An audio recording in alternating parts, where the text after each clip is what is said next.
ಧರ್ಮಗುರು ಬಸವಣ್ಣನವರು ನೆನೆಯುತ್ತಾ ನಡೆದಾಡುವ ದೇವರು ಡಾಕ್ಟರ್ ಚನ್ನಬಸವ ಪಟ್ಟದೇವರ ಪಾದಕ್ಕೆ ವಂದಿಸಿ, ಪರಮ ಪೂಜ್ಯ ಬಸವಲಿಂಗ ಪಟ್ಟದೇವರು ಹಾಗೂ ಗುರುಬಸವ ಪಟ್ಟದೇವರ ಪಾದಕ್ಕೆ ವಂದಿಸಿ, ಮೊದಲಿಗೆ ಪ್ರವಚನಕಾರರಾದ ಡಾಕ್ಟರ್ ಸಂಜೀವ್ ಕುಮಾರ್ ಜಿಮ್ ಅವರಿಗೆ ಪ್ರವಚನ ಸಮಿತಿ ಹಾಗೂ ತಮ್ಮೆಲ್ಲರ ವತಿಯಿಂದ ಶರಣಾರ್ಥಿಗಳು ಹಾಗೂ ಪ್ರವಚನ ಆಲಿಸಲು ಬಂದಿರತಕ್ಕಂಥ ಎಲ್ಲ ಶರಣ ತಂದೆ ತಾಯಿಗಳಿಗೂ ಪ್ರವಚನ ಸಮಿತಿಯ ವತಿಯಿಂದ ಶರಣಾರ್ಥಿಗಳು. 17ನೇ ದಿವಸದ ಶ್ರವಣ ಮಾಸದ ಪ್ರವಚನ ಕಾರ್ಯಕ್ರಮ. ಮೊದಲಿಗೆ ಪೂಜಾ ಕಾರ್ಯಕ್ರಮ ಶ್ರೀಕಾಂತ್ ಗೊಂಗಡೆ ಇವರಿಂದ ಪೂಜಾ ಕಾರ್ಯಕ್ರಮ. ಶ್ರೀಕಾಂತ್ ಗೊಂಗಡೆ ಹಾಗೂ ದಂಪತಿಗಳು ವೇದಿಕೆ ಬಂದು ಪೂಜಾ ಕಾರ್ಯಕ್ರಮ ನಡೆಸಿಕೊಡ್ಬೇಕಾಗಿ ಅವರಲ್ಲಿ ಕೇಳ್ಕೊತೀನಿ. ಶ್ರೀ ಗುರು ಬಸವಲಿಂಗಾಯ ನಮಃ. ಓಂ ಶ್ರೀ ಗುರು ಬಸವಲಿಂಗಾಯ ನಮಃ. ಓಂ ಶ್ರೀ ಗುರು ಬಸವಲಿಂಗಾಯ ನಮಃ. ಓಂ ಶ್ರೀ ಗುರು ಬಸವಲಿಂಗಾಯ ನಮಃ. ಬಸವಣ್ಣನೇ ತಾಯಿ, ಬಸವಣ್ಣನೇ ತಂದೆ, ಬಸವಣ್ಣನೇ ಪರಮಬಂಧು ಎನಗೆ ವಸುದೀಶ ಕಪಿಲ ಸಿದ್ಧ ಮಲ್ಲಿಕಾರ್ಜುನ. ನಿಮ್ಮ ಹೆಸರಿಟ್ಟ ಗುರು ಬಸವಣ್ಣನಯ್ಯ. ಓಂ ಶ್ರೀ ಗುರು ಬಸವಲಿಂಗಾಯ ನಮಃ. ಓಂ ಶ್ರೀ ಗುರು ಬಸವಲಿಂಗಾಯ ನಮಃ. ವಿಶ್ವಗುರು ಬಸವಣ್ಣನವರಿಗೆ, ವಿಶ್ವಗುರು ಬಸವಣ್ಣನವರಿಗೆ, ಡಾಕ್ಟರ್ ಚನ್ನಬಸವ ಪಟ್ಟದೇವರಿಗೆ, ಡಾಕ್ಟರ್ ಚನ್ನಬಸವ ಪಟ್ಟದೇವರಿಗೆ.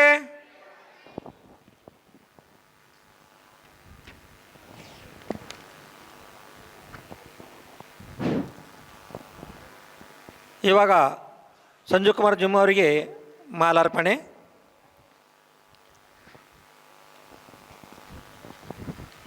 ಓಂ ಶ್ರೀ ಗುರು ಬಸವಲಿಂಗಾಯ ನಮಃ.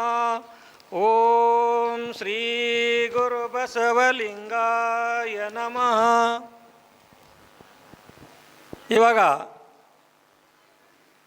ಶರಣೀಯರಾದ ರಾಜೇಶ್ವರಿ ತಾಯಿ ಕರಿಕ್ಯಾಳ್ ಇವರಿಂದ ಡಾಕ್ಟರ್ ಸಂಜೀವ್ ಕುಮಾರ್ ಜಿಮ್ ಅವರಿಗೆ ಮಾಲಾರ್ಪಣೆ. ಓಂ ಶ್ರೀ ಗುರು ಬಸವಲಿಂಗಾಯ ನಮಃ. ಓಂ ಶ್ರೀ ಗುರು ಬಸವಲಿಂಗಾಯ ನಮಃ.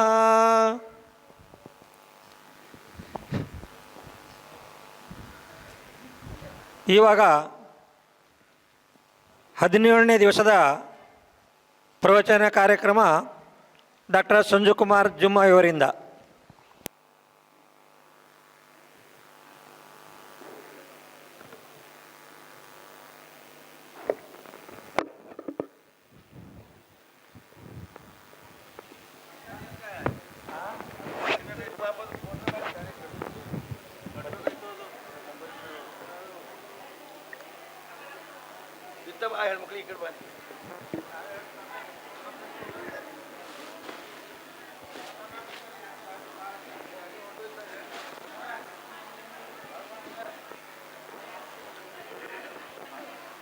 ಅವರೇ ಹೀಗೆ ಕೂಡ್ರಿ, ಈ ಕಡೆ ಕೂಡಿದ್ರೆ ಹೀಗೆ ಕೂಡ್ರಿ ದಯವಿಟ್ಟು. ವಿಶ್ವಗುರು ಬಸವಣ್ಣನವರಿಗೆ, ಸದ್ಗುರು ಚನ್ನ ಬಸವೇಶ್ವರರಿಗೆ, ಪರಮ ಪೂಜ್ಯ ಡಾಕ್ಟರ್ ಬಸವಲಿಂಗ ಪಟ್ಟದ್ದೇವರಿಗೆ ಜಯವಾಗಲಿ. ಪರಮ ಪೂಜ್ಯ ಗುರುಬಸವ ಪಟ್ಟದ್ದೇವರಿಗೆ ಜಯವಾಗಲಿ. ಓಂ ಶ್ರೀ ಗುರು ಬಸವಲಿಂಗಾಯ ನಮಃ. ಓಂ ಶ್ರೀ ಗುರು ಬಸವಲಿಂಗಾಯ ನಮಃ. ಓಂ ಶ್ರೀ ಗುರು ಬಸವಲಿಂಗಾಯ ನಮಃ. ಓಂ ಶ್ರೀ ಗುರು ಬಸವಲಿಂಗಾಯ ನಮಃ. ಪ್ರಣವಾರೂಢನೋ ಪ್ರಣವ ಸ್ವರೂಪನೋ ಪ್ರಣವ ಸ್ವರೂಪನು ಪ್ರಣವ ಪ್ರಕೃತಿ ಸೌಮ್ಯನೋ ಪ್ರಣಯ ಪ್ರಕೃತಿ ಸೌಮ್ಯನು ಪ್ರಣವ ಷಡಂಗ ಸಮರಸ ಪ್ರಣಯ ಚರಂಗ ಸಮರಸ ನಮ್ಮ ಕೂಡಲ ಸಂಗಮ ದೇವರು ನಮ ಕೂಡಲ ಸಂಗಮ ದೇವರು ಓಂ ಶ್ರೀ ಗುರು ಬಸವಲಿಂಗಾಯ ನಮಃ. ಓಂ ಶ್ರೀ ಗುರು ಬಸವಲಿಂಗಾಯ ನಮಃ. ಓಂ ಶ್ರೀ ಗುರು ಬಸವಲಿಂಗಾಯ ನಮಃ. ಓಂ ಶ್ರೀ ಗುರು ಬಸವಲಿಂಗಾಯ ನಮಃ. ಇವನಾರವ ಇವನಾರವ ಇವನಾರವ ಇವನಾರವ ಇವನಾರವ ಎಂದೆನಿಸದಿರಯ್ಯ. ಇವನಾರವ ಎಂದೆನಿಸಿರಯ್ಯ. ಇವನಮ್ಮವ ಇವನಮ್ಮವ ಇವನಮ್ಮವ ಇವನಮ್ಮವ ಇವನಮ್ಮವ ಎಂದೆನಿಸಯ್ಯ. ಇವನಮ್ಮವ ಎಂದೆನಿಸಯ್ಯ. ಕೂಡಲ ಸಂಗಮ ದೇವ ಕೂಡಲ ಸಂಗಮ ದೇವ ನಿಮ್ಮ ಮಹಾಮನೆಯ ಮಗನೆಂದೆನಿಸಯ್ಯ. ಎನ್ನ ಮಹಾಮನೆಯ ಮಗನೆನಿಸಿನಯ್ಯ. ಓಂ ಶ್ರೀ ಗುರು ಬಸವಲಿಂಗಾಯ ನಮಃ. ಓಂ ಶ್ರೀ ಗುರು ಬಸವಲಿಂಗಾಯ ನಮಃ. ಒಂದು ನಿಮಿಷ ಸ್ವಲ್ಪ ಸಮಾಧಾನದಿಂದ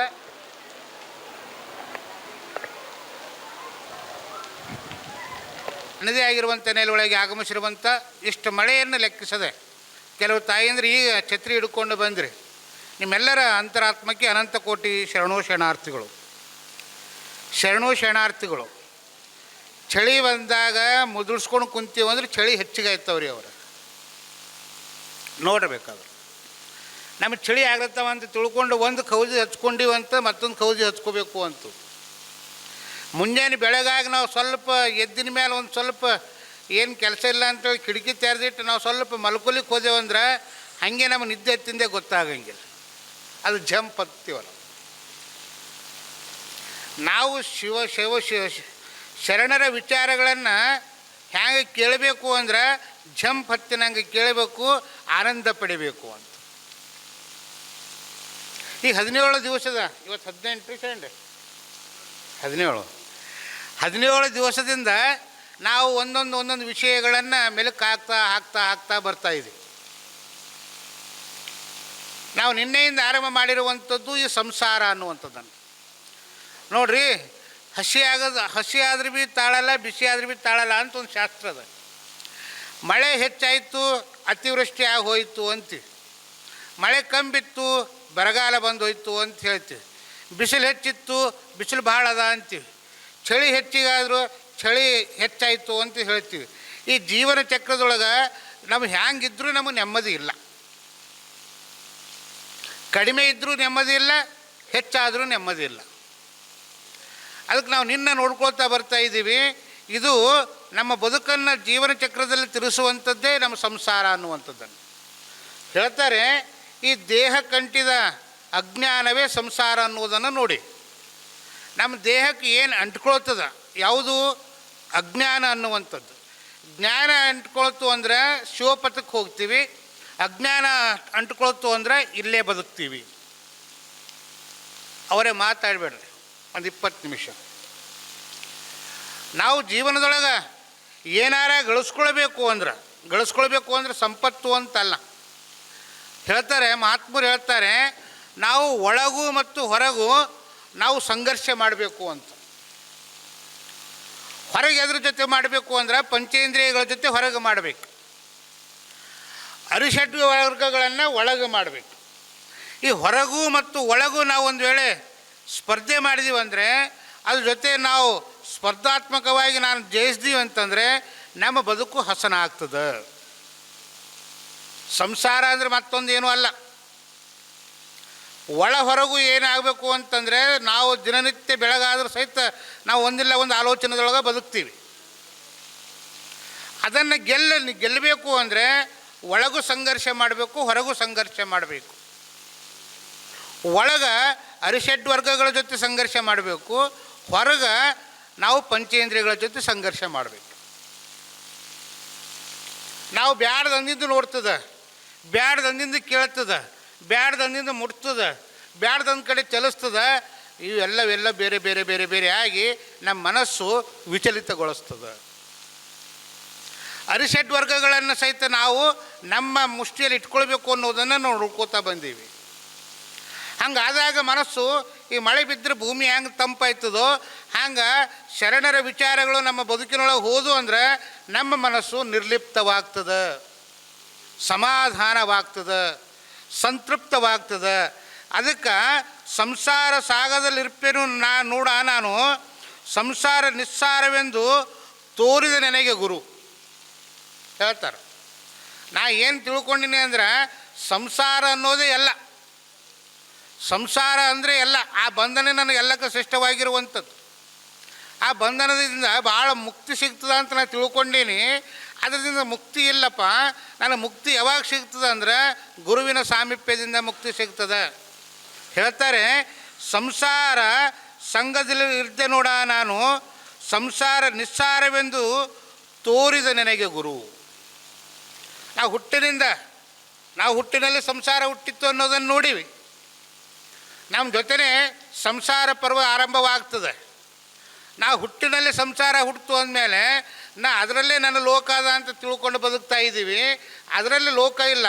ನನಗೆ ಪರಮಾತ್ಮ, ನನ್ನ ಆರಾಧ್ಯ ದೈವ, ನನ್ನ ಗುರು ಏನು ತೋರಿಸ್ಕೊಡ್ತಾರೆ ಅಂದರೆ ಅದು ಸಂಸಾರ ಅಲ್ಲಪ್ಪ ಅಂತ ಹೇಳಿ, ಅದು ಸಂಸಾರ ಅನ್ನೋದು ನಿಸ್ಸಾರವಂತ ತಿಳ್ಕೊಂಡು ಬದುಕಬೇಕು ಅಂತ ತೋರಿಸ್ಕೊಟ್ಟವ್ರು ಯಾರು ಅಂದರೆ ಗುರು ಅನ್ನುವಂಥದ್ದನ್ನು ಹೇಳ್ತಾರೆ.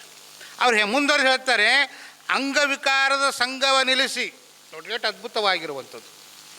ಅದು ಹ್ಯಾಂಗೆ ಗುರು ತೋರಿಸಿದ್ರು ಅಂದರೆ ಈ ಸಂಸಾರ ಅನ್ನುವಂಥದ್ದು ಅಂಗವಿಕಾರವಾಗಿರುವಂಥದ್ದು, ನೋಡಿದ್ದೆಲ್ಲ ಬಯಸುವಂಥದ್ದು. ನಾವು ಯಾರ್ದೋ ಮದುವೆಗೆ ಹೋಗ್ತೀವಿ, ಯಾರ್ದೋ ಮದುವೆಗೆ ಹೋಗಿ ಅವರು ಹಣ ಇದ್ದವ್ರು ಇರ್ತಾರೆ, ಅವ್ರು ಹೆಂಗೆಂಗೋ ಮಾಡ್ತಾರೆ, ಆ ಡೆಕೋರೇಷನ್ ಎಲ್ಲ ಹೆಂಗೆಂಗೋ ಮಾಡ್ತಾರೆ. ನಾವೇನು ಇಟ್ಕೊಂಡು ಬರ್ತೀವಿ, ಹೋಗಿ ಅವ್ರಿಗೆ ಶುಭ ಹಾರೈಸಿ ಬರ್ಬೇಕು ಅನ್ನಂಗಿಲ್ಲ. ಒಳ್ಳೆ ವಿಚಾರ ಇಟ್ಕೊಂಡು ಬರೋಣ, ಬೇಡ ಅಂತಲ್ಲ. ಆ ಡೆಕೋರೇಷನ್ ನೋಡಿ ನಾನು ನನ್ನ ಮಗನ ಲಗ್ನದ ಹಿಂಗೆ ಮಾಡಬೇಕು, ನಾನು ಉಳ್ಳಕ್ಕೆ ನೀಡಕ್ಕೆ ಹಾಗೆ ಕರೆಸ್ಬೇಕು, ನಾನು ನನ್ನ ಮಕ್ಕಳು ಡ್ರೆಸ್ ಹಿಂಗೆ ತರಿಸ್ಬೇಕು, ನಾನು ಈ ಮಂದಿಗೆ ಹೇಳಬೇಕು. ನಾವು ಹೋಗಿದ್ದು ಅದಕ್ಕೆ ವಧುವರರನ್ನು ಹಾರೈಸ್ಲಿಕ್ಕೆ. ನಾವು ಆಡಂಬರ ಮಾಡಿ ಏನು ಮಾಡೋದದ? ಆಡಂಬರದ ಜೀವನ ಮಾಡಿ ನಮ್ಮ ಹಣ ವ್ಯರ್ಥ, ನಮ್ಮ ಇದು ವ್ಯರ್ಥ, ಎಲ್ಲವೂ ವ್ಯರ್ಥ ಆಗ್ತದೆ. ಮತ್ತು ಉಂಡು ಹೋಗೋರಂತಾರೆ, ಮಗ ಎಲ್ಲರ ಹೊಡ್ಕೊಂಡು ಬಂದಿರಬೇಕು, ಖರ್ಚು ಮಾಡತ್ತಾನ ಅಂದು ಮನೆಗೆ ಹೋಗ್ತಾರೆ. ನಾವು ಎಲ್ಲಿ ಹೋದಾಗ ತೊಗೊಂಡು ಬರಬೇಕು ಅಂದರೆ ನಿಮಗೆ ಕೆಲವರು ಅಂತಾರೆ, ಏನು ಯಾಕ ಈಟು ವಯಸ್ಸಾಗ್ಯದ, ಈಟು ಮಳೆ ಬೀಳತ್ತದ, ಸುಮ್ಮನೆ ಕೂಡಿ ಇಲ್ಲೇ ಮನ್ಯಾಗ, ಅಲ್ಲಿ ಹೋಗಿ ಎಲ್ಲರ ಬಿದ್ದಿ ಅಂದ್ರೆ ಏನು ಮಾಡ್ತಿ? ಎಲ್ಲಿ ಹೋಗಿ ಕೇಳಿ ಏನು ಮಾಡೋದದ? ಎಲ್ಲ ನಮ್ಮ ಜಿಂದಗಿದಾಗ್ಯದ, ನಮ್ಮ ಹಣೆ ಬರ್ದಾಗ್ಯದ. ನಾವು ಎಲ್ಲಿ ಹೋದರೂ ನಮ್ಮ ಹಣೆ ಬರ ಫರಕ್ ಬೀಳಲ್ಲ. ನಾವು ಹೆಂಗೆ ಇರ್ತೀವಿ ಹಾಗೆ ಇರ್ತೀವಿ, ನಮ್ಮ ಸಂಸಾರ ನಮ್ಮ ಕಟ್ಕಟ್ಟೆ ಹಿಂಗೆ ಇರ್ತು. ನಿಮಗೆ ಒಂದಕ್ಕೆ ನಾಲ್ಕು ಹೇಳಿ ನಿಮ್ಮ ತಲೆ ಬೋರನ್ನು ಮಾಡ್ಲಿಕ್ಕೂ ಇರ್ತಾರೆ, ಕಟ್ಟಿ ಮೇಲೆ ಕುಂತಿನವರು ಇರ್ತಾರೆ. ಮತ್ತು ಮುಂದುವರೆದು ಹೇಳ್ತಾರೆ, ಸುಮ್ಮನೆ ಕೂಡಲ್ಲ ಅಟ್ಟಿಗೆ, ಅಲ್ಲಿ ಕೇಳಿಂದಕ್ಕ ಅಲ್ಲೇ ಬಿಟ್ಟು ಬರಬೇಕು ನೋಡು. ಇಲ್ಲಿ ಸತ್ಸಂಗದಾಗ ಕೇಳಿಂದು ಅಲ್ಲೇ ಬಿಟ್ಟು ಬರಬೇಕು, ಅವ್ರು ಹೇಳಿಂದು ಕಿವ್ಯಾಗ ಮನಸ್ಸಿನಾಗ ಈ ಶರೀರದಾಗೆಲ್ಲ ಹಾಕ್ಕೊಂಡು ಬದುಕಬೇಕು. ಏಟು ಮಜಾ ಅದಲ್ಲ. ಅದಕ್ಕೆ ಹೇಳ್ತಾರೆ ಅಂಗವಿಕಾರ. ಅಂಗ ಅಂದ್ರೆ ದೇಹ. ದೇಹ ಹೆಂಗದ ರೀ, ನಮಗೆ ಗೊತ್ತಿಲ್ಲದೆ ಎಲ್ಲವೂ ಮಾಡಿಸ್ತದೆ. ಎಷ್ಟು ಚಂದದ.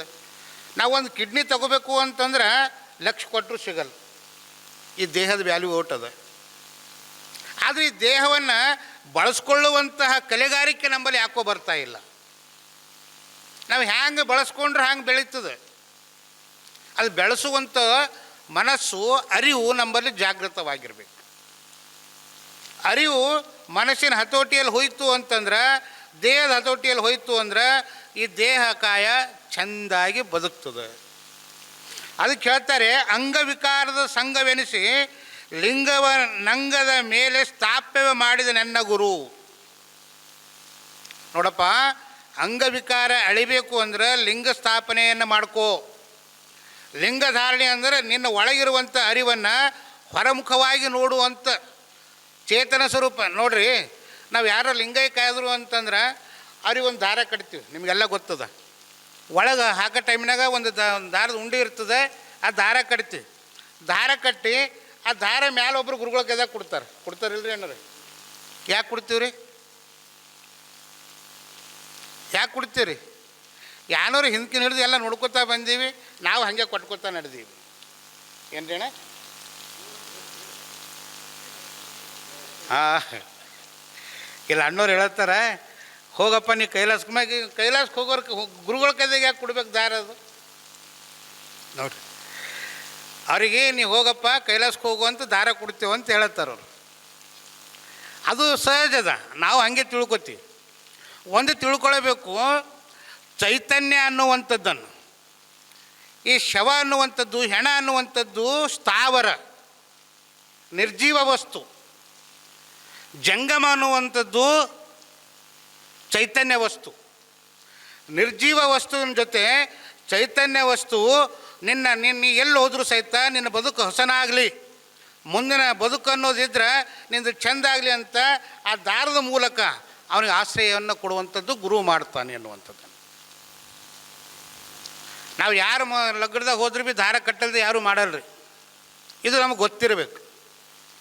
ಶವ ಅನ್ನುವಂಥದ್ದು ನಿರ್ಜೀವ ವಸ್ತು, ಅದು ಚೈತನ್ಯ ವಸ್ತುವಿನ ಸ್ಪರ್ಶ ಮಾಡ್ತೀವಿ ಅಂತ. ಹಂಗೆ ನಮ್ಮ ಅಂಗದ ಮೇಲೆ ಲಿಂಗ ಸ್ಥಾಪನವನ್ನು ಮಾಡಿನಂಥವು ನನ್ನ ಗುರು. ನಿನ್ನ ಅಂಗದ ಗುಣಗಳನ್ನು ಕಳ್ಕೋಪ, ಲಿಂಗ ಸ್ವರೂಪಿಯಾಗಿ ಬದುಕು ಅಂತ ನಾನು ಕಲಿಸಿನವ ನನ್ನ ಗುರು ಅನ್ನುವಂಥದ್ದನ್ನು ಹೇಳ್ತಾರೆ.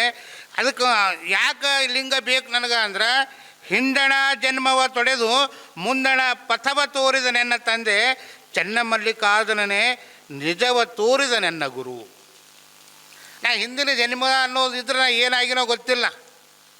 ಈ ಜನ್ಮದಾಗಾದರೂ ಸಹಿತ ಗುರುವಿನ ಹಸ್ತಮಸ್ತಕ ಸಂಯೋಗದಿಂದ ನನ್ನ ಬದುಕು ಹಸನ ಮಾಡಿಕೊಳ್ಳಬೇಕು. ಅಂಗದ ಮೇಲೆ ಲಿಂಗ ಇಟ್ಕೊಂಡಾಗ ನನ್ನ ಸಂಸಾರ ಪರಿಯಿಂದ ನಾನು ಮುಕ್ತಿಯನ್ನು ಪಡಿತೀನಿ ಅಂತ ಅದ್ಭುತ ಮಾತನ್ನು ತಾಯಿ ಅಕ್ಕ ನಮಗೆ ಹೇಳ್ತಾಳೆ. ಅದಕ್ಕೆ ನಾವು ಮಾಡಬೇಕಾಗಿರುವಂಥದ್ದೇನು ಅಂದರೆ, ಒಬ್ಬ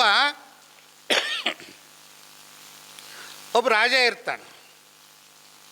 ಆ ಒಂದು 25 ಜನ ಹೆಣ್ರಿಗೆ ಮದುವೆ ಆಗ್ತಾನೆ ಅಂತ ಕಥೆ ಅದ. ಈ ಕಾಲದಾಗ ಒಬ್ರಿಗೆ ಆಳೋದೇ ಕಷ್ಟ ಅದ, ಇನ್ನು 25 ಜನರಿಗೆ ಎಲ್ಲ ಆಗ್ತದೆ. ಆದರೂ ಸಹಿತ ಅವನಿಗೆ ಜನ ನಮ್ಮ ದೈವತಾ ಪುರುಷ ಅಂತ ಅವನನ್ನು ಗೌರವಿಸ್ತಾರೆ. ಹಾಗೊಬ್ಬ ವ್ಯಕ್ತಿ ಬರ್ತಾನೆ. ವ್ಯಕ್ತಿ ಬಂದಂತಾನ, ಅಲ್ರಿ ಮಹಾರಾಜರೇ, ನೀವು 25 ಜನ ಹೆಣ್ಮಕ್ಳಿಗೆ ಮದುವೆ ಆಗಿನವ್ರು, ನೀವೊಬ್ಬ ರಾಜ ಇರಲಿ, 5 ಜನ 10 ಜನ ಅದೊಂದು ಇರ್ತದೆ, ಒಂದು ಇಬ್ಬರು ಮಾಡ್ಕೊ ಇರ್ತು. ನೀವು 25 ಜನ ಮದುವೆ ಆದರೂ ಸಹಿತ ನಿಮಗೆಲ್ಲ ಜನ ಗೌರವ ಕೊಡ್ತಾರಲ್ಲ, ನಿಮಗೆ ದೈವತಾ ಪುರುಷ ಅಂತಾರಲ್ಲ, ಅದು ಏನು ಗುಟ್ಟದ ಅಂತ ಹೇಳ್ದೆ. ಯಾಕೆ ಕರಿಬೇಕು ನಿಮಗೆ? ನಿಮ್ಮನ್ನು ನೋಡಿ ಮುಂದಿನ ಪೀಳಿಗೆ ಹಾಗೆ ಆದ್ರೆ ಹ್ಯಾಂಗೆ ಅಂತೆಲ್ಲ ಮಾತಾಡ್ತಾನೆ. ಅವ ಹೇಳೋದ್ರಲ್ಲೂ ಸತ್ಯ ಇರ್ತದೆ. ಆಗ ರಾಜ ಅಂತಾನ, ಅವನಿಗೆ ಮಾತಾಡೋಂಗಿಲ್ಲ. ಪ್ರಧಾನಿ ಕರಿತಾನೆ, ಒಂದು ಹಣತಿ ತಾರಪ್ಪ ಅಂತ ಹೇಳ್ತಾನೆ. ಹಣತಿ ತರ್ತಾನೆ, ಹಣತಿ ತುಂಬ ಎಣ್ಣೆ ಹಾಕ್ತಾನೆ, ದೀಪ ಹಚ್ತಾನೆ. ಅವನಿಗೆ ಹೇಳ್ತಾನೆ, ನೋಡ್ತಮ್ಮ, ನಿನಗೆ ಕೈಯೊಳಗೆ ಒಂದು ಹಣತಿ ಕೊಟ್ಟೀನಿ, ಹಣತಿ ತುಂಬ ಎಣ್ಣೆ ಅದ, ಅದರಲ್ಲೂ ಒಂದು ದೀಪ ಅದ, ನಂದು ಒಂದು 100 ಕೋಣೆಗಳದಾವ, ಒಂದ್ರೊಳಗೆ ಬಂಗಾರ, ಒಂದ್ರೊಳಗೆ ವಜ್ರ ವೈಡೂರ್ಯ ಹಿಂಗೆಲ್ಲ ಅದಾವೆ. ಅದಕ್ಕೆ ನೀನು ನಮ್ಮ ಮಂತ್ರಿ ಜೊತೆ ಹೋಗಬೇಕು, ಯಾವ್ಯಾವ ರೂಮಿನ ನೀ ಏನೇನು ನೋಡಿದೆ ಅನ್ನೋದು ನನಗೆ ಬಂದು ಹೇಳಬೇಕು ಅಂತ ಹೇಳಿದಾಗ ಅವ ಇಲ್ಲ, ನೀ ಹೇಳಿಲ್ಲ ಅಂದ್ರೆ ನಿನಗೆ ಗಲ್ಲು ಶಿಕ್ಷೆ ಕೊಡ್ತೀನಿ ಅಂತ ರಾಜಾಜ್ಞೆ ಮಾಡ್ದವು. ಯಾರಿಗೆ? ಅವನಿಗೆ ಬಂದು ನೀ 25 ಜನ ಮಾಡ್ಕೊಳ್ಳೋಕೆ ನೀವು ಏನು ಅರ್ಹತೆ ಅದ ಅಂತ ಕೇಳಿನವ್ರು. ಆಗ ರಾಜಾಜ್ಞೆ ಮೀರ್ಲಿಕ್ಕೆ ಬರಲ್ಲ ಅಂತ ತಿಳ್ಕೊಂಡು ಒಂದು ತಗೊಂಡು ದೀಪ ಹಚ್ಕೊಂಡು ಆ ಮಂತ್ರಿ ಜೊತೆ ಹೋದ. ರಾಜಾಜ್ಞೆ ಏನಿತ್ತು, ಒಂದು ಹನಿ ಎಣ್ಣೆನೂ ಕೆಳಗೆ ಬೀಳಬೇಡದು ಹಣತಿಯಿಂದ. ಅವ ಎಲ್ಲ ಹೋದ, ನೋಡ್ದ ಎಲ್ಲ 100 ಕೋಣೆಗಳೆಲ್ಲ ಓಡಾಡಿ ಹೊರಗೆ ಬಂದು ರಾಜನ ಮುಂದೆ ನಿಂದಿರ್ತಾನೆ.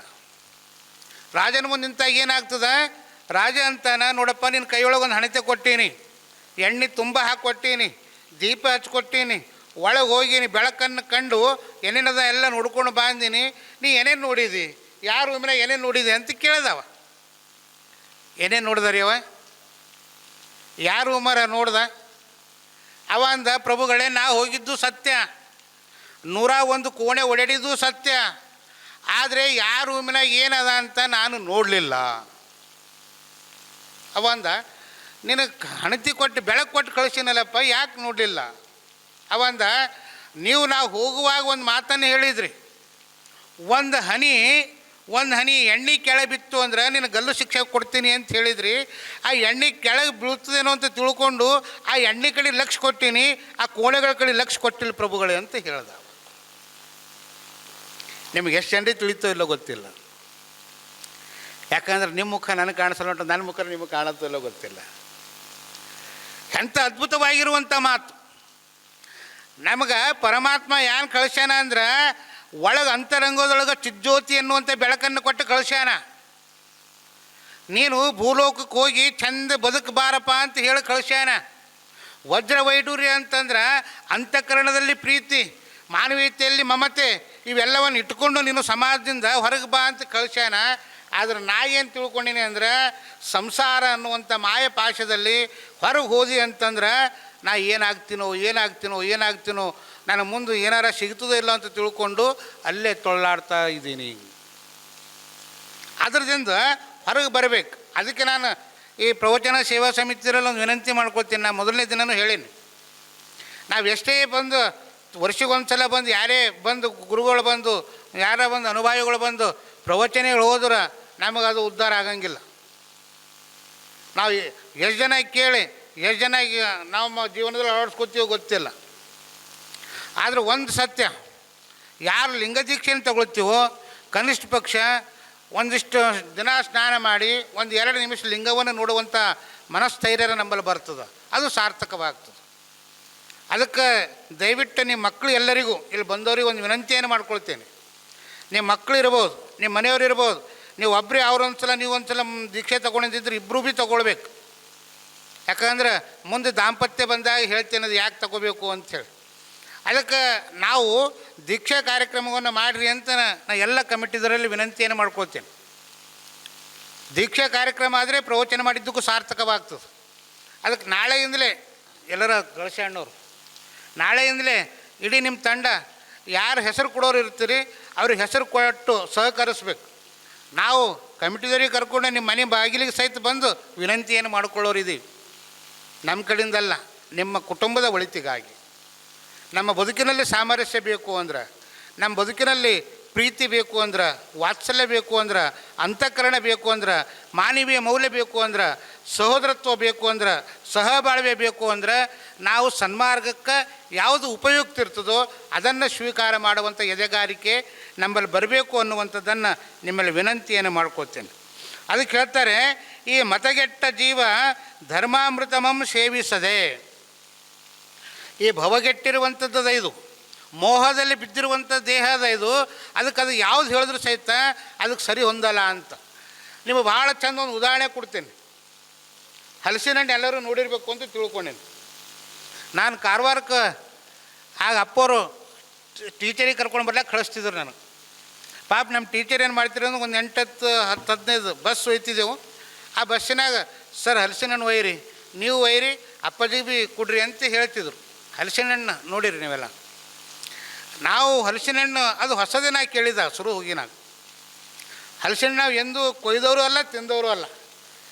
ನಾವು ಒಂದು 4 ದಿವಸ ಇಟ್ಟು ಸರ ಹಣ್ಣು ಆಯ್ತದ ಅವ್ರಿಗೆ ಕೊಯ್ಕೊಡು ಅಂತೇಳ್ರಿ, ತಿನ್ನಿರಿ ಅಂತ ಹೇಳಿದರು. ಹಲಸಿನ ಹಣ್ಣು ತಂದೀವ್ರಿ, ಬಾಲ್ಕಿ ಮಟ್ಟಿಗೆ ಇಷ್ಟು ಕೊಟ್ಟು ನಮ್ಮನೆಗೆ ಒಂದು 2-3 ತೊಗೊಂಡು ಹೋದ. ಒಯ್ದು ಮನೆಗೆ ಇಟ್ಟು ಒಂದು 7 ದಿನ ಆಯಿತು. ಟೀಚರಿಗೆ ಕೇಳಿದ, ಟೀಚರ್ ಅವ್ರು ಹೇಳಬೇಕಲ್ಲ ಹ್ಯಾಂಗೆ ಕೊಯ್ಬೇಕು ಅಂತೇಳಿ.